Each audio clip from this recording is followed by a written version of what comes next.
예, 할렐루야. 예, 오늘 수요 예배 말씀을 실제로 함께 나누겠습니다. 네, 오늘 5월 3일 말씀의 실제 복음을 전하는데 온 힘을 쏟으십시오. 네, 여기 성경 구절 고린도후서 5장 18절에서 19절 같이 읽겠습니다. 모든 것이 하나님께로 났으며 그가 그리스도로 말미암아 우리를 자기와 화목하게 하시고 또 우리에게 화목하게 하는 직분을 주셨으니 곧 하나님께서 그리스도 안에 계시사 세상을 자기와 화목하게 하시며 그들의 죄를 그들에게 돌리지 아니하시고 화목하게 하는 말씀을 우리에게 부탁하셨느니라. 아멘. 이거는 이제 이 말씀은 우리가 잘 아는 고린도후서 5장 17절에서 그러므로 누구든지 그리스도 안에 있으면 새로운 피조물이라 이전 것은 지나갔으니 보라 새 것이 되었도다. 그러면서 이제 모든 것이 하나님께로 났으며 그가 그리스도로 말미암아 우리를 자기와 화목하게 하시고 또 우리에게 화목하게 하는 직분을 주셨다라고 말씀하고 계십니다. 자, 본문 말씀 첫 번째 단락 같이 읽겠습니다. 그 예수 그리스도를 위해 살며 화목하게 하는 사역을 수행하는 것은 인생에서 가장 중요한 것입니다. 생각이나 아이디어, 탁월함과 같은 당신의 삶에 있는 모든 것은 영혼 구원과 관련되어 있어야 합니다. 덜 중요한 것에 집중하며 살아가기를 거절하고 복음을 전하는데 온 힘을 쏟으십시오. 고린도전서 9장 16절에서 바울은 이렇게 말씀합니다. 내가 복음을 전할지라도 자랑할 것이 없음은 내가 부득불할 일임이니라. 만일 복음을 전하지 아니하면 내게 화가 있을 것이로다. 바울은 복음을 전하는데 전력을 다했습니다. 그는 이방인들에게 복음을 전하는 하나님의 꿈을 이루기 위해 살았습니다. 아멘.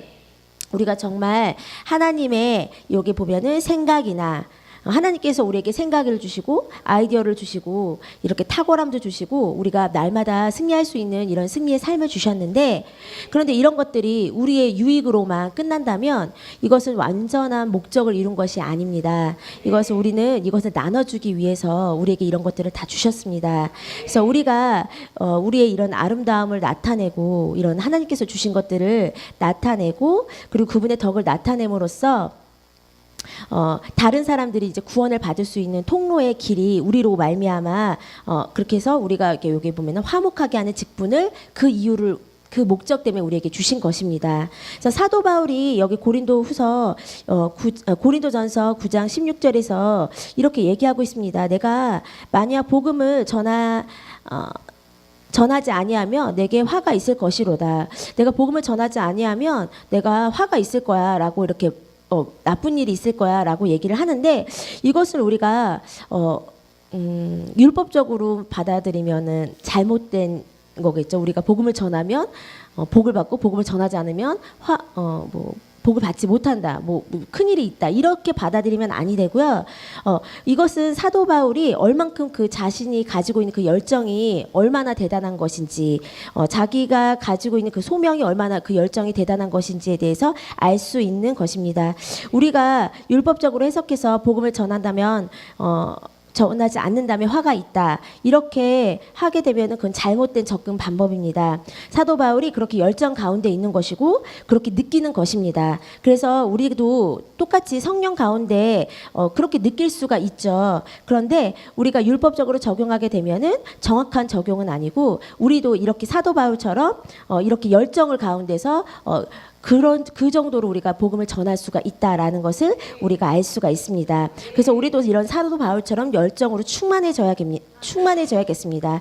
사도 바울은 여기서 이방인들에게 복음을 전하는 복음을 본인이 이방인들을 위해서 복음을 전하는 것이 자기의 일이라는 것을 알았고 또 그것이 하나님의 꿈이라는 것을 알았습니다. 그래서 그것을 위해 모든 것을 다 버리고 모든 것을 다 견디고 달려가겠다. 이렇게 우리는 알 수가 있습니다. 네, 두 번째 단락 같이 읽겠습니다. 당신은 그리스도의 신비를 전하는 대사이자 성직입니다. 당신은 그리스도의 군대의 군사이므로 당신의 세상에 있는 사람들에게 하나님의 말씀을 전하고 그리스도의 사랑과 그분의 은혜의 영광을 가지고 그들을 접촉하는 데 있어서 적극적이어야 합니다. 주변에 있는 구원받지 못한 사람들을 그냥 보고 지나치는 것에 익숙해지지 마십시오. 성경은 아무도 멸망하지 않는 것이 하나님의 뜻이라고 말씀합니다. 하나님께서는 그들이 구원받기를 원하심으로 그들이 구원하는데 당신을 의지하고 계십니다. 아멘.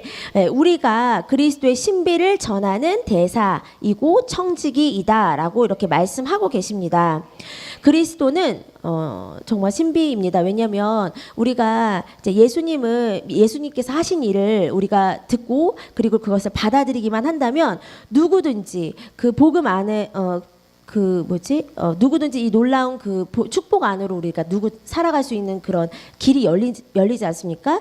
그런데 이것을 전하는 게 바로 우리가 그거의 대사다라고 말하고 있습니다. 그래서 여기 보면은 주변에서 구원받지 못한 사람들에 대해서 그냥 지나치는 것에 익숙해지면은 안 된다라고 말씀하고 계십니다. 왜냐하면 하나님은 아무도 멸망하는 길로 가는 것을 원치 아니하시고 그리고 또 그분의 뜻을 분명히 보여주고 계시기 때문입니다. 하나님께서는 그들이 다 구원받고 그리고 그 통로를 우리를 의지하고 계시기 때문에 우리는 반드시 이렇게 그냥 보고 지나치는 것에 익숙해지면 안 됩니다. 어제가 아니라 그저께인가요? 예. 화요일에 저희가 이제 JMA 갔다 오지 않았습니까? 근데 새로운 과목이 시작이 됐어요. 영혼 구원이라는. 그런데 그 영혼 구원 목사님 전해주시는 목사님께서 처음에 시작하실 때 그 말씀을 하시는 거예요. 자기가 이제 굉장히 전도도 많이 하시고 이렇게 교회가 많이 부흥되시는 건데 그 전에 본인이 시골 교회에서 지금 사역을 하고 계시는데 그 시골이기 때문에 이제 뭐 산인가 하여튼 이게 좀 이렇게 되게 깊숙한 곳에 계시나 봐요. 근데 그 주변에 이렇게 절이 하나가 있고 그 절을 통해서 이제 막 사는 사람들이 있을 거 아니에요. 그 절을 가지고. 근데 거기에 그 식구 중에 한 분이 아침에 본인이 이렇게 나와 있는데 식구 중에 한 분이 이렇게 본인을 보시더니 목사님 바쁘신가요? 이렇게 물어보시더래요. 그래서 아니요, 뭐 어디 갑니다. 그러니까 그러면 뭐 저희 집에서 차 한 잔 드시고 가시겠어요? 그랬더니 괜히 이제 목사님께서는 그분은 절에 다니시고 그러니까 굳이 이렇게 만날 일이 없지 않습니까? 그러니까 아니요, 저 지금 바쁩니다. 그리고 인사하고 가셨대요. 가시고서 일주일 있다가 또 그분이 거기 이제 그 앞에 계시더라는 거예요. 그래서 지나가는데 목사님 시간 괜찮으시면 저희 집에서 차 한잔 하시고 가시겠어요? 라고 그러시더래요. 그리고 또 괜히 본인은 그분이랑 이제 크게 연관이 되지 않다고 생각하시니까 피하고 또 이제 아닙니다. 저 지금 바쁩니다. 그러고서 이제 막 가셨다는데 좀 찜찜하면 계속 계셨던 거예요. 왜 본인한테 그럴까?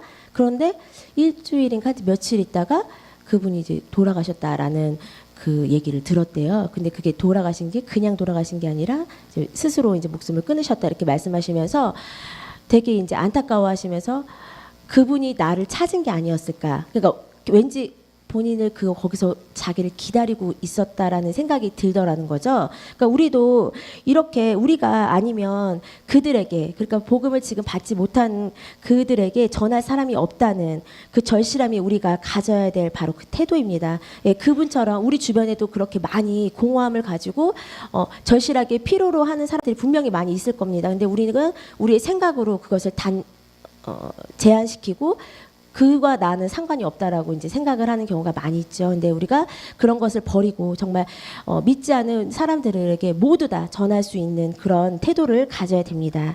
본문 세 번째 말씀 같이 읽겠습니다. 성경은 말씀합니다. 누구든지 주의 이름을 부르는 자는 구원을 받으리라. 그런즉 그들이 믿지 아니하는 이를 어찌 부르리요? 듣지 못한 이를 어찌 믿으리요? 전파한 자가 없이 어찌 들으리요? 당신은 주님을 알지 못하는 세상 사람들을 위해 하나님께서 보내신 사역자입니다. 그들이 소망도 없이 하나님도 없이 세상에서 살도록 내버려 두지 마십시오. 모든 기회를 활용해서 그들에게 복음을 전하십시오. 아멘. 바로 내 세계, 내 세상 사람들에게 복음을 전하는 일은 그 일을 하나님께서 나에게 의탁하셨고 하나님께서 그것을 기대하고 계십니다. 그리고 그것에 대해서 의지하고 계십니다. 누구든지 복음을 받아들이기만 하면은 그 삶으로 들어올 수가 있는데 여기 보면은 전하는 사람이 없으며 전하는 사람이 없는데 어떻게 들을 수 있겠냐 이렇게 말씀하고 있어요. 그래서 우리가 전하는 자가 될 때, 우리가 그것을 전파하는 자가 될 때 바로 우리가 전파함으로써 그들이 듣는 것이고 또 그들이 받아들일 수가 있는 것입니다. 최소한이 바로 구원입니다. 이게 무슨 말이냐면 이게 구원이라는 것은 되게 귀한 거잖아요. 그렇지만 이것은 가장 하나님께서 보신 가장 최소라는 거예요. 그것을 하나님께서 진정 원하시는 것은 온전한 그들이 구원을 받고 온전한 삶을 살기 위한 것인데 그 스타트가 바로 구원이라는 거죠.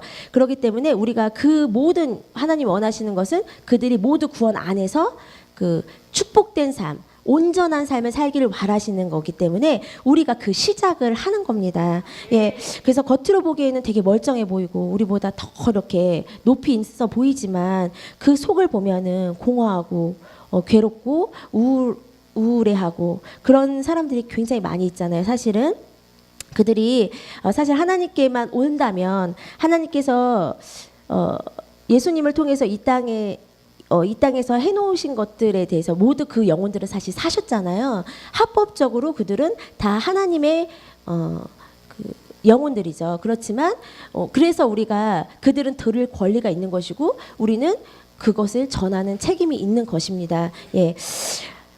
그래서 누구나 이제 완벽하고 소망이 있는 그런 삶을 살아갈 수가 있습니다. 그래서 우리가 이렇게 모든 기회를 활용해서 그들에게 받지 못한 자들에게 전할 수 있어야겠습니다. 우리 참고 성경 마태복음 28장 19절에서 20절 같이 보시겠습니다.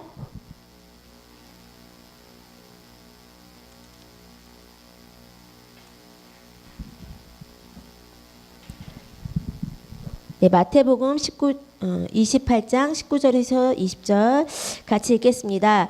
그러므로 너희는 가서 모든 민족을 제자로 삼아 아버지와 아들과 성령의 이름으로 세례를 베풀고 내가 너희에게 분부한 모든 것을 가르쳐 지키게 하라. 볼지어다 내가 세상 끝날까지 너희와 항상 함께 있으리라 하시니라. 아멘. 여기서 하나님께서 우리에게 명령하셨습니다.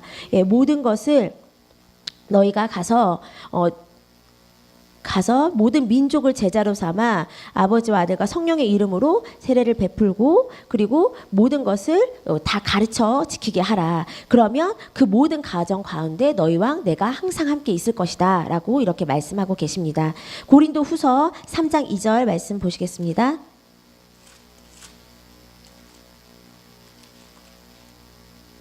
2절에서 3절 같이 읽겠습니다. 너희는 우리의 편지라 우리 마음에 썼고 물사람이 알고 읽는 바라. 너희는 우리로 말미암아 나타낸 그리스도의 편지니 이는 먹으로 쓴 것이 아니요 오직 살아계신 하나님의 영으로 쓴 것이며 또 돌판에 쓴 것이 아니요 오직 육의 마음판에 쓴 것이라. 아멘. 많은 사람에게 읽혀졌고 알려졌던 편지라는 것입니다. 근데 편지라는 것은 어떤 메시지를 전해주는 거잖아요. 우리가 어떤 메시지를 전했는지가 바로 우리의 삶입니다. 우리의 삶을 통해서 그들에게 메시지를 전해주는 겁니다. 그렇기 때문에 우리가 더 온전하게 살아야겠죠. 네, 그래서 마지막으로 마가복음 16장 15절 말씀 보시겠습니다. 마가복음 16장 15절 말씀.